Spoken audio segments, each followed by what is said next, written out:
Yon at magandang tanghali. Kasama ko si Sir Alfred Castillo. Kuya Motovlog. At ito na nga ang unang stop natin sa Sumbak activity ng mga kapulisan. Kasama ito mga force multiplier ng ating bayan sa Santa Rosa.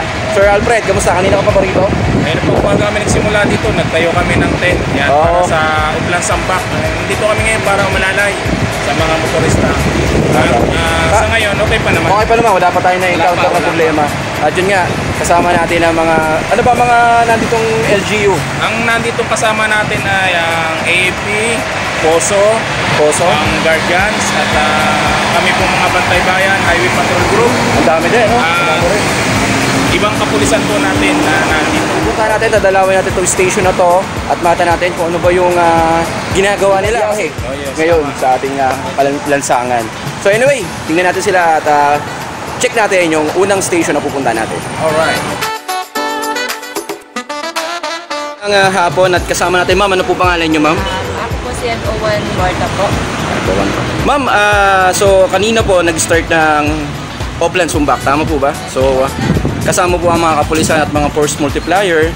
So currently, ma'am, ngayon, wala na po ba kayo na-encounter pang problema sa kalsada o sa lansangan? Sa ngayon po, sir, wala po. Wala pa? Wala pa po kami. At sana po wala po. Patuloy naman po kami nagbabantay dito simula po kaninang umaga. Na na-deplay po kami dito. Sinisigurado naman po namin na lahat po, mga nadaan po, mga galing po sa mga biyahe ay na-check naman po namin at inaalalayan naman po namin para po sa kanila din po seguridad. Ipaalam sa kanila, ano ba yung layunin ng Uplan Sumbak at para din sa awareness ng iba, ano ba yung goal natin, objective dito sa ating pagkakaroon ng Uplan Sumbak? So, unang-una po syempre yung safety po ng ating mga kababayan po na lalo na po ngayong Semana Santa, hindi po maiwasan na tagsaan po yung mga tao, yung mga nabiyahe. Hindi rin po natin maaari po may mga aksidente. So, nakaantabay po yung mga iba pong personnel, mga bureau po na gumabay po dun sa ating mga kababayan po na nasa biyahe o nasa kalsada. So, yun lamang po, ma'am. At any bati po, gusto yung batiin, ma'am? Okay na po, binabati ko lang po ang BFP Santa Rosa. Iyon, ang BFP Santa Rosa, ang mga magigiting nating Inspector Mary Joy Piazonza po. Iyon. Fire Marshal po. Iyon. City of Santa Rosa. Thank you, ma'am, at maraming salamat. Saludo po kami sa inyo, sa inyong dedikasyon ngayon pong kapanahon ng mahal na araw at ating Uplan Sumbak. Thank you po sa inyo lahat. Thank you po.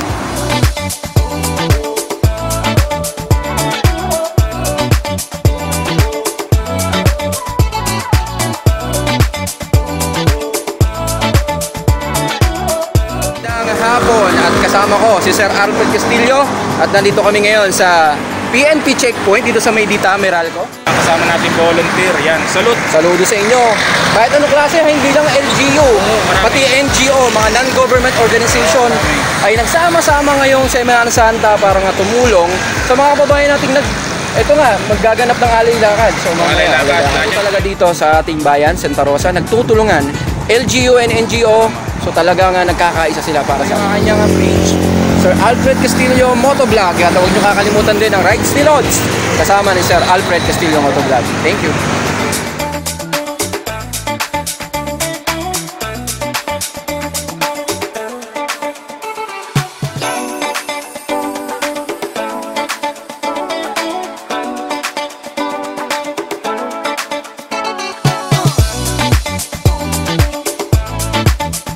Magandang gabi at kasama ko si Police Staff Sergeant Almenanza. Sir, kamusta naman po dito sa ating Sumbak? Sa inyo, sa ating mga manonood at taga-subaybay. Yun. Sa Rights ni Lods. Yun. Perfect. Tama na. Tumama na kayo, sir. Yung iba kasi nagkakamali. Since gabi na po. At ito nga po, nandito tayo kasama natin yung mga force multiplier. As of now po, meron na po ba tayo na-encounter na problem or kaberya sa kalsada? So far naman, wala, no? Pero lagi naman ang ating kapulisan, kasama yung ating mga advocacy support group at mga barangay. Naka-standby tayo dito kung sakali magkaroon sila ng aberya o may stranded sila, meron silang malalapitan na tulong.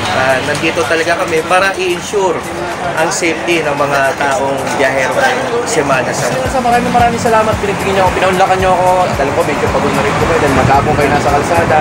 Papasalamat din po kayo dahil nandito po kayo sa ating community to help and to give them na secure yung kanilang bakasyon ngayong Semana Santa. Thank you. Thank you po, salamat po.